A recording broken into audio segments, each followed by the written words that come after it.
Hello, thank you for joining with me. We are in the Manual for Teachers. This is page 5, section 2. Who are their pupils?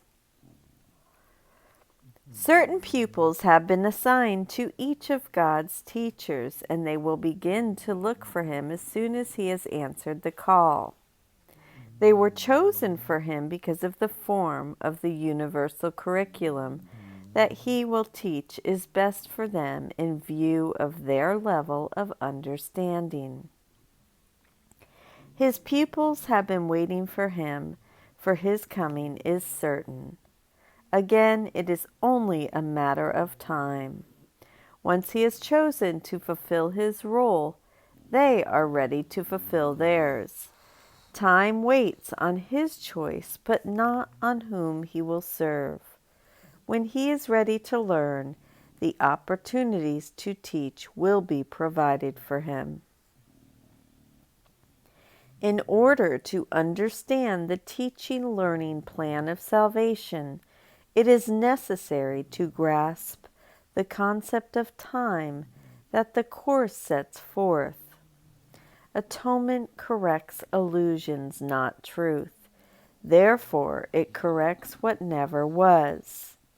Further, the plan for this correction was established and completed simultaneously, for the will of God is entirely apart from time.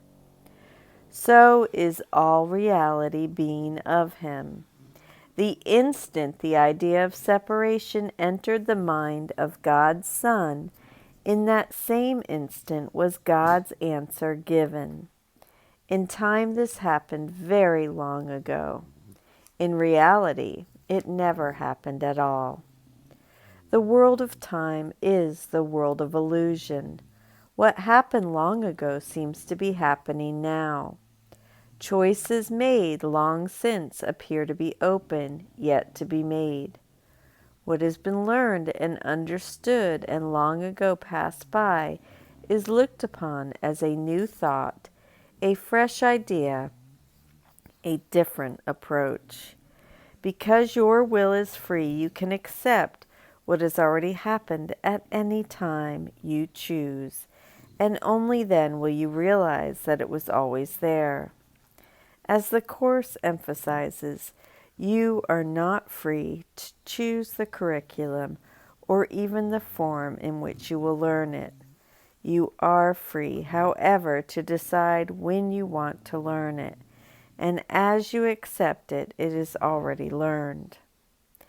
Time really then goes backward to an instant so ancient that it is beyond all memory and past even the possibility of remembering. Yet because it is an instant that is relieved again and again and still again, it seems to be now.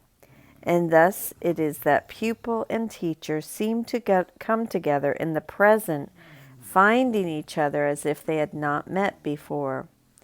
The pupil comes at the right time to the right place. This is inevitable because he made the right choice in that ancient instant which he now relives. So has the teacher too made an inevitable choice out of an ancient past. God's will in everything but seems to take time in the working out. What could delay the power of eternity? When pupil and teacher come together, a teaching-learning situation begins. For the teacher is not really the one who does the teaching. God's teacher speaks to any two who join together for learning purposes. The relationship is holy because of that purpose, and God has promised to send His Spirit into any holy relationship.